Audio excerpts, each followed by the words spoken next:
어? 왜 화면 공유, 됐다. 공유가 왜 사라졌지? 됐다. 자, 다시. 이 미국의 워십 집회이자 부흥 단체인 패션의 창시자 루이 기글리오는 성경적인 예배의 그림을 보려거든 스포츠 경기장에 가보라고 말했습니다. 이 루이 기글리오가 이 성경적인 예배의 그림을 만약에 네가 진짜 보고 싶고 경험하고 싶다면 스포츠 경기장에 가보라고 이야기를 했어요. 그래서 첫 번째 이제 이 오프닝 아이스 브레이킹 질문은 스포츠 경기장이나 콘서트장에 가본 적이 있는가? 그곳에서 일어나는 일과 예배는 어떤 부분에서 유사하다고 생각하는가? 좀 이런 부분에 대해서 뭐 좋아하는 스포츠에 대해서도 좀 이야기해 볼 수 있겠고 또는 좋아하는 가수에 대해서도 이야기를 해볼 수 있겠죠? 무엇이 비슷할까요? 이제 스포츠 경기장이랑 콘서트장에 가면은 우리는 이 중앙에 있는 이 선수들이나 또는 가수들을 관람을 하는 거죠. 근데 이 중앙에 있는 선수들, 또 무대 위에 있는 가수들은 이 굉장히 탁월한 존재들이죠. 운동선수들은 일반인보다 훨씬 더 운동을 잘하겠고, 가수들은 또 일반인보다 훨씬 더 노래를 잘하겠고. 그래서 우리가 그런 이 플레이어들의 경기를 볼 때, 또는 가수들의 어떤 그 굉장히 뛰어난 그런 가창력을 볼 때, 굉장히 기쁩니다. 그리고 그런 모습을 볼 때 우리가 반응하게 되죠. 열광하게 되고, 환호하게 되고, 특별히 또 이 대상의 어떤 아름다움 또는 그런 모습에 우리가 이 찬사를 올려드리죠. 그러면서 굉장히 기뻐해요. 이런 모습들, 그러니까 이거를 조금 표현을 바꾸자면 어떤 대상의 영광, 그러니까 그 대상의 이 본연의 이 아름다운 멋진 모습이 드러났을 때, 그것을 향해서 우리는 반응하고 기뻐하고 찬사를 보내며 열광하는 존재라는 거고요. 성경에서 말하는 것은 바로 그러한 반응이 예배라고 하는 거죠. 그러니까 우리는 이 예배라고 할 때 주로 예배의 형식과 의식을 많이 떠올리잖아요. 물론 청년부는 이제 구도자 예배 형태로 되어 있기 때문에 예배 형식이라고 할 게 그렇게 많지는 않지만 우리가 오전 예배 드린다고 한다면 되게 머릿속에 그려지는 형식들이 있죠. 어, 묵도로 시작해서 이 교동문을 읽고 사도신경을 하고 또 찬송가를 부르고 그런 순서들. 그래서 이제 어떤 사람들은 그런 순서들이 굉장히 중요하다고 생각을 하고 그런 순서들을 어기면 예배가 아닌 것처럼 이렇게 생각하기도 하는데요. 그러니까 그러한 예배의 의식과 형식 자체가 예배라고 생각하는 마음이 있는 거죠. 하지만 성경이 말하는 이 예배의 본질은 그러한 형식과 의식이 아니라 그러한 예배의 시간 속에서 일어나는 하나님을 향한 진정한 반응이라고 할 수 있을 거예요. 하나님이 아름다우시기 때문에 그분의 아름다우심을 고백하고, 하나님이 사랑이시기 때문에 그분께 사랑을 고백하고, 이러한 인격적인 반응이 사실은 예배인 거고, 따라서 하나님을 향한 인격적인 반응이 빠져 있는 예배는 예배일 수 없는 거죠. 그러니까 의식과 형식은 붕어빵 틀이라고 생각하면 되는 거예요. 붕어빵 틀이 있지만 그 안에 이 붕어빵 반죽과 또 붕어빵 이 속이 없으면 단팥이 없으면 붕어빵이 사실은 없는 거잖아요. 틀이 있다고 해서 붕어빵이 있는 게 아니잖아요. 마찬가지로 의식과 형식이 있다고 해서 예배가 이루어지고 있는 것이 아니라 그 예배의 의식과 형식 속에서 우리가 진짜로 하나님께 반응하는 그러한 인격적인 이 반응이 있을 때에만 진짜 예배일 수 있다는 거죠. 이런 부분에 대해서 일단은 우리가 서론에 대해서 이야기를 하게 됩니다. 자, 먼저 첫 번째 16절에서 18절 이 포인트에서는 이제 이 여인의 결혼 상태에 대해서 좀 고민을 해보려고 해요. 여러분도 이 본문을 아시죠? 간단하게 내용을 요약하면 이렇습니다. 예수님께서 사마리아를 하려고 이제 사마리아에 가십니다. 사마리아에 있는 수가라고 하는 동네에 들어가셨고 거기에 야곱의 우물이라고 불리우는 한 우물에 앉아서 쉬시죠. 그때 한 사마리아 여인이 와서 이제 물을 기르러 하는데요. 예수님께서 그 여인에게 물을 좀 달라고 하십니다. 그 여인은 당신은 유대인으로서 왜 사마리아 사람이 내게 말을 거느냐 이렇게 좀 경계하는 태도를 취했고요. 예수님은 이렇게 말씀하셨죠. 만일 너에게 물을 달라고 하는 이가 누구인지 네가 정말 알았더라면 네가 나에게 생수를 구했을 것이다. 그러니까 이제 사마리아 여인이 얘기를 해요. 당신은 물을 기를 그릇도 없고, 여기는 야곱이라고 하는 우리 조상이 우물을 둔 곳인데, 당신이 대체 어디서 물을 길겠으며, 당신이 야곱보다 더 큰 자이겠느냐.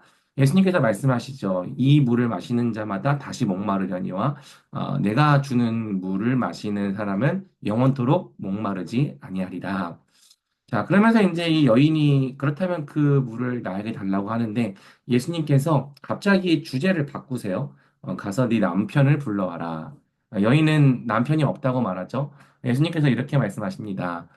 너에게 남편이 다섯이나 있었고 지금 있는 사람도 너의 남편이 아니니 네 말이 참되도다. 갑자기 생수라고 하는 주제에서 결혼 상태에 관한 주제로 넘어갔고요. 결혼 상태에 관한 주제에서 다시 한번 주제를 또 여인이 바꿉니다. 여인이 갑자기 당신은 선지자입니다라고 말하면서 이 참된 예배에 대해서 물어보는 거죠. 유대인들은 예루살렘에서 예배해야 한다고 말하고 우리 조상들은 여기 그리심산에서 예배를 드려왔는데 어디서 드리는 예배가 진짜입니까? 이렇게 사마리아 여인이 물어봤죠. 그러자 예수님께서는 이 산에서도 말고 예루살렘에서도 말고 너희가 직접 하나님께 예배를 드리는 때가 올 것이다.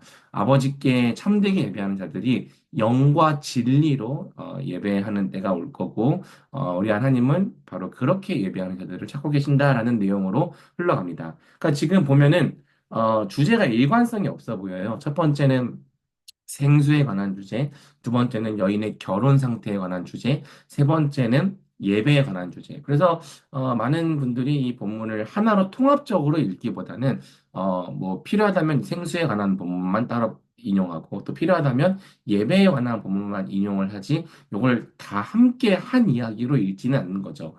그런데 요한의 의도는 이걸 하나의 이야기로 읽는 것입니다. 그렇다면 우리는 연결해야 되는 거예요. 이 생수와 결혼 상태와 이 예배는 대체 무슨 관계가 있는가? 자, 이 세 가지 주제 중에 우리는 중앙에 있는 이 여인의 결혼 상태에 대해서 좀 살펴보려고 하는 거죠. 현재 여인의 결혼 상태는 어떤 상태였습니까? 5명의 남자에게 이혼을 당했고, 지금 살고 있는 남자도 자기 남편이 아닌 상태죠. 여인이 어떤 기대를 갖고 남편을 맞이했겠습니까? 요거는 나와 있지 않은 부분, 묵상에 대한 부분이에요. 이번 남편만큼은 다르지 않을까. 그런데 또 배신을 당했죠. 그런 배신을 당했을 때 여인의 마음이 어떠했겠습니까? 자, 여기 이제 해석에 대한 부분을 한번 우리 대표 목자 지수가 한번 좀 읽어주시면 감사하겠습니다.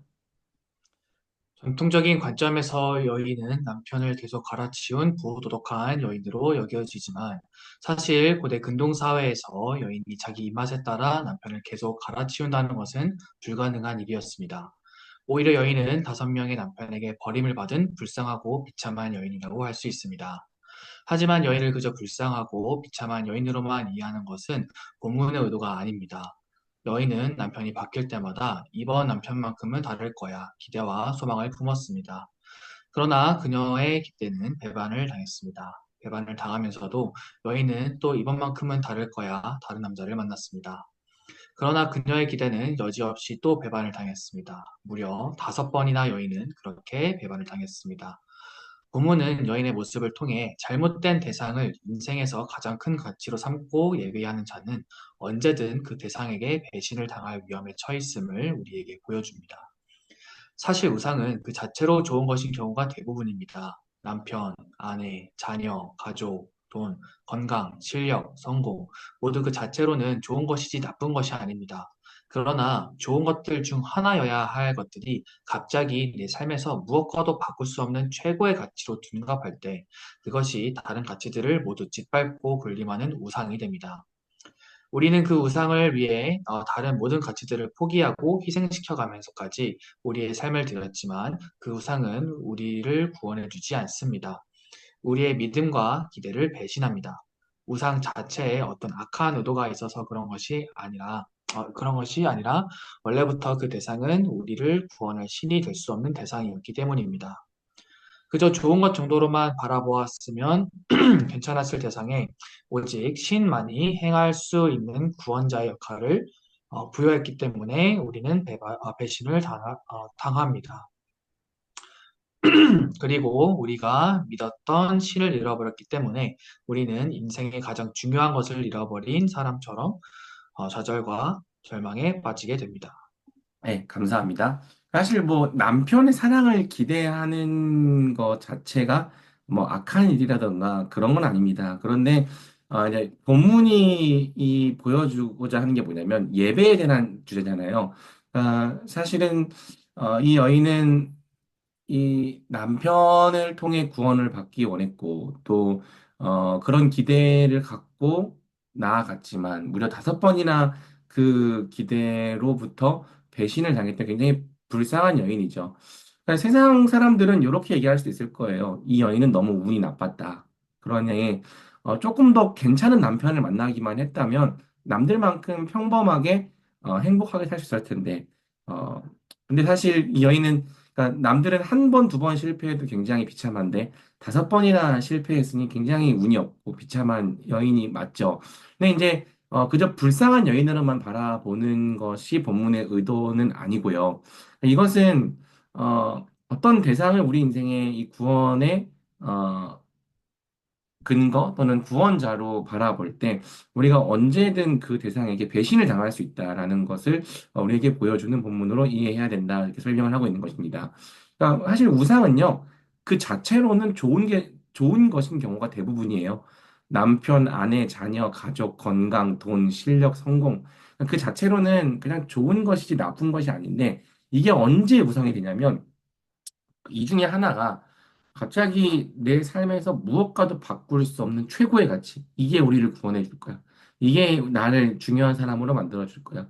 이것이 없으면 내 인생은 불행해질 거야. 이것이 있어야 내 인생이 안전할 거야. 그런 가치로 올라갈 때 그게 이제 다른 가치들을 모두 짓밟고 또 군림하는 우상이 되는 거죠. 그건 여러분요, 우리는요, 그 우상을 얻기 위해서 다른 모든 가치들을 포기하고 희생할 거예요. 예를 들어서 성공을 이 자신의 가장 최고의 가치로 삼은 사람은요, 성공이라고 하는 가치를 위해서 다른 가치를 반드시 짓밟을 수밖에 없습니다.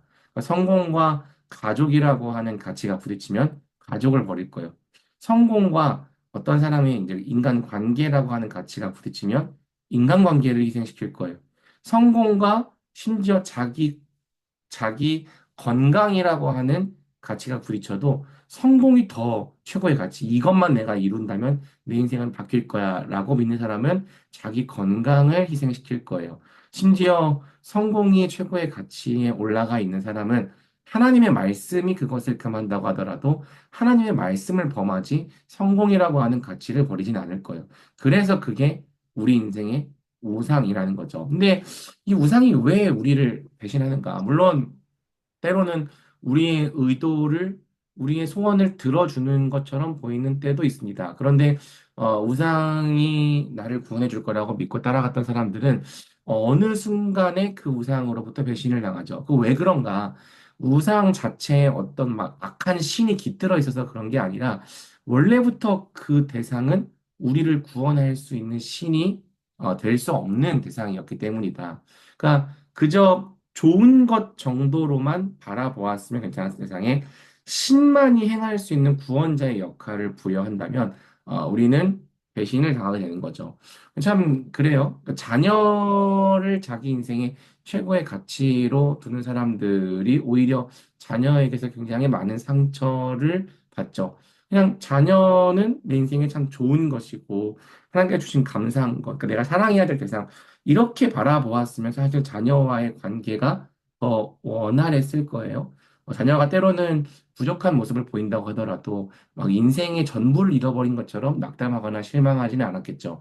그런데 이 자녀가 어느 순간부터 내 인생의 의미가 되고 내 인생의 정체성이 되고 모든 가치의 중심이 되는 순간 그 자녀가 내 뜻을 따라주지 않을 때 내 인생은 실패한 인생이 되는 거죠. 내 인생은 망한 인생이 되는 거예요. 그러니까 어떤 가치를 최고의 가치로 올려놓았을 때, 근데 사실 그런 가치가 우리 인생에서 그만큼의 일을 해줄 수 없는 그런 대상일 때 우리는 너무 많은 기대를 그 대상에 두었기 때문에 배신을 당하더라는 거죠. 그리고 사실상 자기가 믿는 우상에게 배신을 당한 사람은 자기가 믿었던 신을 잃어버린 사람이나 마찬가지이기 때문에 인생의 가장 중요한 것을 잃어버린 사람처럼 좌절과 절망에 빠지게 되는 겁니다.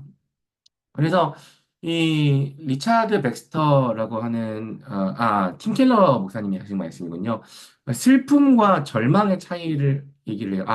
리차드 백스터가 맞는 것 같아요. 리차드 백스터가 하는 얘기가 뭐냐면 슬픈 거는 뭐냐면 슬픔이라고 하는 것은 그냥 인생에서 언제든지 겪을 수 있는 일이죠. 사실 슬픈 일이 있으냐. 근데 절망이라고 하는 거는 슬픔과 조금 다르다. 절망이라고 하는 것은 항상 우리의 우상으로부터 배신을 당했을 때 찾아오는 일인 거죠. 그러니까 그리스도인들도 슬퍼할 수 있지만 슬픔에서 절망으로 떨어지지 않는 이유는 항상 그 구원과 소망의 근거가 하나님께 늘 요지부동으로 남아있기 때문이거든요. 근데 이제 누가 절망과 깊은 좌절에 빠지는가? 내가 사실 의지하고 믿었던 것이 우상이었던 사람이 그렇다는 거죠. 그래서 그 내가 믿었던 내가 믿었던 최고의 가치가 상실되고 잃어버릴 위기에 처했을 때 사람은 절망에 빠집니다. 그리고 거기서부터 헤어나오지를 못하죠. 우리 인생을 좌절과 절망에 빠뜨리는 그것이 바로 우상이다. 이 여자도 그랬고, 우리도 그렇다. 우리가 가장 믿고 의지하는 것이 어떠한 우상이라면 반드시 그럴 위기에 처해 있다라고 하는 것이 이 첫 번째 포인트입니다. 그래서 이 적용 파트에서는 요즘 당신을 가장 좌절하고 절망하게 만드는 일이 있는가? 사실 우상이 무엇인가를 묻는 질문이죠. 여기에 대해서 한번 같이 좀 이야기를 해보면 좋겠습니다. 자, 그러면서 이제 예수님께서 제시하시는 답변을 우리가 살펴보는 건데요. 그러니까 이 두 번째 주제를 중심으로 위쪽에는 생수에 관한 주제가 있고, 그 아래쪽에는 예배에 관한 주제가 있죠. 근데 이 두 가지는 사실 하나를 얘기를 하는 겁니다. 왜냐하면, 하나님께서 주시는 생수는 하나님께 드리는 참된 예배 속에서 공급되는 것이기 때문이죠. 자, 여기 이 아래 내용을 한번 우리 혜인이가 읽어봐주면 감사하겠습니다. 13, 14절에서 예수님은 여자에게 영원히 목마르지 않는 생수를 말씀하셨고, 21, 24절에서 예수님은 영과 진리로 드리는 참된 예배를 말씀하셨습니다. 이 두 가지는 사실상 하나입니다. 참된 예배가 회복될 때 우리는 하나님의 보좌로부터 영생의 생수를 충만하게 마시는 자가 되기 때문입니다. 예배의 회복이 어떻게 우리 인생의 구원이 될 수 있을까요? 우리가 우상을 내려놓을 수 없는 이유는 바로 그 우상에 우리의 인생과 모든 것이 달려 있다고 믿기 때문입니다. 그러나 참된 예배가 이루어질 때 우리는 하나님으로 충분히 만족하게 됩니다. 나의 미래, 나의 안전, 나의 행복, 나의 가치, 나의 정체성, 내게 필요한 모든 것이 다 하나님 안에 있음을 알게 됩니다. 그리고 난 뒤에 우상을 보면 신기한 일이 벌어집니다. 그 우상이 예전만큼 매력적으로 보이지 않습니다. 처음에는 저것을 잃어버리면 죽을 줄 알았는데 다시 보니 별것도 아닌 것입니다. 참된 예배를 경험할 때 우상에게 씌었던 콩깍지가 사라지게 됩니다. 콩깍지가 사라지면 우리는 이제 그것을 기꺼이 내려놓을 수 있습니다. 그리고 막상 우상을 포기해도 그토록 두려워했던 일이 벌어지지는 않는다는 사실을 알게 됩니다. 더 놀라운 것은 우리가 하나님을 예배할 때 우상의 자리에 올라갔던 것들이 다시 제자리로 돌아간다는 것입니다. 그때 우리는 그 대상들을 오히려 더 잘 사랑할 수 있습니다. 온전하게 누리고 만끽할 수 있습니다. 우상의 자리에 올랐을 때에는 그것들이 인생의 다른 가치를 짓밟는 폭군이 되어버렸지만 본래의 자리로 되돌아간 순간 그저 우리 인생의 좋은 것들 중 하나가 되는 것입니다. 그래서 하나님을 예배하는 자들은 이 땅의 것들의 노예가 되지 않으면서도 그것을 자유롭게 누립니다. 네. 사실 이거는 약간 이런 질문이죠. 죄인들에게 하나님 주시는 구원은 하나님과의 관계 회복이다. 근데 믿지 않는 사람들이 들었을 때는 약간 생뚱맞은 답변일 수도 있을 거예요. 나에게는 당장 이 문제 해결이 필요한데 예배가 회복된다? 관계가 회복되는 게 어떻게 우리 인생의 구원일 수 있는가?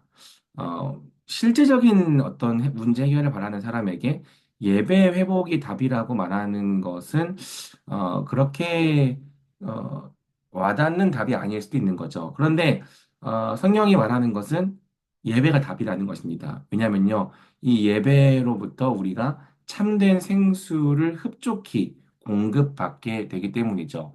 여기 이제 이런 표현이 나와요. 참된 예배를 경험할 때 우리는 하나님으로부터 충분히 만족하게 됩니다.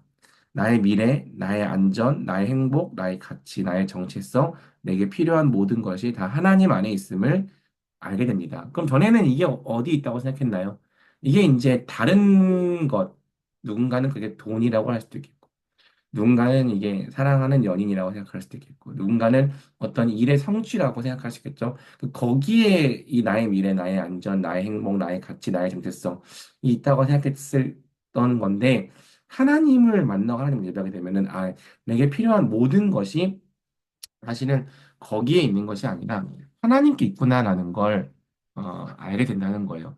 그리고 난 뒤에 우상을 보면 신기한 일이 벌어지는데, 그 우상이 예전만큼 매력적으로 보이지 않더라. 사실 요즘 페미니즘이 굉장히 있기 때문에 제가 내일 예화에 넣진 않았는데 원래 이런 예화를 넣고 싶었어요. 마치 엄청 예뻐 보였는데 화장을 지우고 났을 때 보이는 이 쌩얼 엄청 예쁜 줄 알았는데 별로 아니네. 약간 확 깨는 그런 느낌을 받게 된다는 거죠. 그 별로 안 좋은 예화라서 안 넣었는데 그러니까 그걸 이제 우상에다 적용을 해보자는 거죠. 원래 우상이 엄청 매력적으로 보였다는 거예요. 저 우상이 정말 나를 구원해 줄 수 있을 것처럼 느꼈다는 거예요. 저 우상이 내 인생에서 가장 중요한 뭔가를 가져다 줄 거라 생각했다는 거죠. 근데 하나님이라고 하는 분을 경험하고 그분으로 그분의 생수를 마시고 난 다음에는요, 그 우상이 그렇게 매력적으로 보이지 않는다. 확 깬다. 이런 이야기죠. 그리고 처음에 저걸 잃어버리면 죽을 줄 알았는데 다시 보니 어, 그게 별로 큰 게 아니었네. 그러니까 우상은요, 우리의 시선을 묶죠. 그래서 시야를 좁게 만들어서 이거 아니면 죽을 것 같고 이 길 아니면 다른 길이 없을 것처럼 보이게 만들므로써 우리로 하여금 우상에게 종노릇을 하게 만들거든요. 근데 하나님을 경험하는 순간 우상이 사실 우리의 시야를 굉장히 좁아지게 만들었다. 사실 그 우상이 별것도 아니었다라는 걸 알게 되는 겁니다. 그래서 참된 예배를 경험할 때 우상에게 씌었던 콩깍지가 사라지는 거고요. 이 예배가 바로 우상을 내려놓게 만드는 굉장히 큰 힘이죠.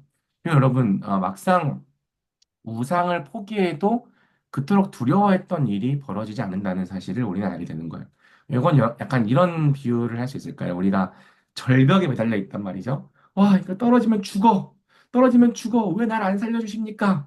근데 우리 하나님은 야, 그 손 놔. 그 손 놓으라고.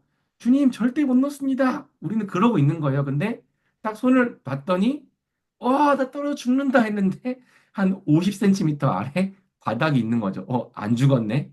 그러니까 우리가 절망하고 있다. 요거를 잃어버려서 우리 인생이 망할 것 같다라고 하는 문제들이 사실은 그렇게 큰 문제가 아닐 수 있어요. 그런데 그게 우리 인생의 우상이 되었기 때문에 내가 이거를 놓으면 난 죽을 거다라고 하는 두려움에 사로잡혀 있는 거죠. 근데 하나님은 그걸 놓으라고 하는 거예요. 떨어졌거든요. 근데 안 죽었어. 그리고 내가 이거를 이렇게 죽을 만큼 붙잡고 있지 않아도 나는 죽지 않는다는 것을 하나님께서 내 인생을 구원하신다는 사실을 알게 될 때 우리는 진짜 마음의 자유를 얻죠. 그러니까 이거예요. 우상을 포기하라고 하는 거는 내가 정말 사랑하는 거 너 하지 마라. 그런 뜻이 아니라 우리가 붙잡고 있는 것들, 우리가 의지하고 있는 것들이 사실은 우리가 기대하는 신이 되어줄 수 없기 때문에. 그런데 우리가 하나님을 만나기 전까지는 이걸 절대 놓을 수가 없는 거죠. 근데 예배가 회복되잖아요. 이걸 놓을 수 있게 되는 거고요. 우상을 놓았을 때 굉장히 자유함이 있습니다. 저도 어, 굉장히 절망에 빠지고 좌절에 빠질 때가 있어요. 그리고 그럴 때마다 이제 하나님께 나아가는데 그 하나님께 나아가서 제가 가장 많이 하는 거는 솔직히 원망이죠.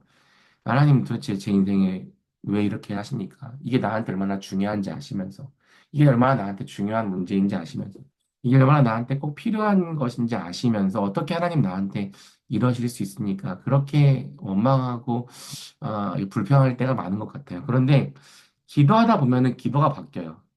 하나님은 그래도 저의 주님이시죠. 어, 나는 내가 이걸 얻었다고 해서 중요한 사람이 되는 것이 아니라 나는 이미 예수 그리스도 안에서 존귀한 자이죠. 하나님만이 저의 왕이십니다. 하나님만이 저의 목자십니다. 하나님만이 저를 구원하십니다라고 다시 하나님을 경험하고 난 다음에는요. 아, 나한테 우상이 있었구나. 지금 요거 문제, 나를 진짜 절망과 좌절에 빠뜨렸던 요게 사실은 하나님보다 더 내가 의지하고 붙드는 우상이 되어 있었기 때문에 지금 내 마음이 이런 상태에 빠져 있었구나. 그러면 꼭 마지막에는 그 우상을 내려놓는 기도를 합니다. 하나님, 이것이 저에게 우상이었습니다.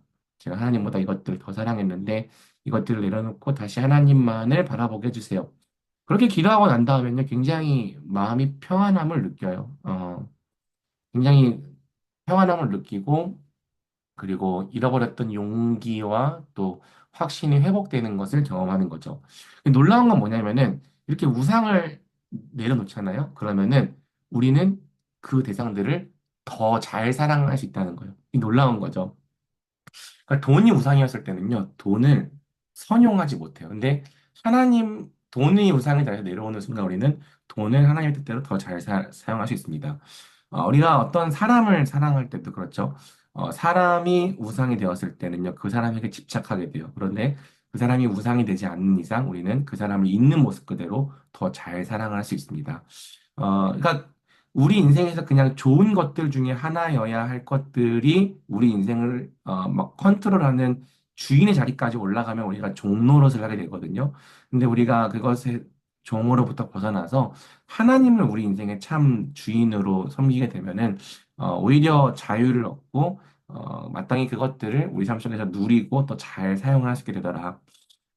그래서 이제 여기서 이제 5번 질문은 이제 이런 예배를 통해서 참된 만족을 경험하고 또 그 만족을 통해 이런 절대 포기하지 못했던 것들을 내려놓고 자유를 누려본 경험이 있으니까 이런 경험이 있는 지체도 있고 없는 지체도 있을 텐데 목장 안에서 이런 경험이 있는 지체들이 자기의 경험을 좀 나눠줄 때 이런 걸 경험해보지 못했던 사람들이 저렇게 생각하는 것도 가능하구나. 좀 맛보고 경험하는 시간이 될 수 있지 않을까. 그리고 예배 회복이 어떻게 우리 인생의 구원이 될 수 있다고 생각하는가를 우리가 스스로 귀납적으로 얘기를 한다면 이 설교의 결론에 잘 도달한 것이라고 할 수 있을 것 같습니다.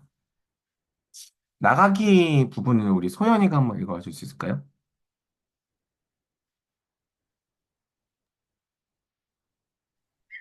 생에서 최고의 가치로 둔갑해 있던 것들을 제자리로 되돌려 놓을 뿐 아니라 하나님만을 우리 인생의 최고의 가치로 다시 붙들게 합니다.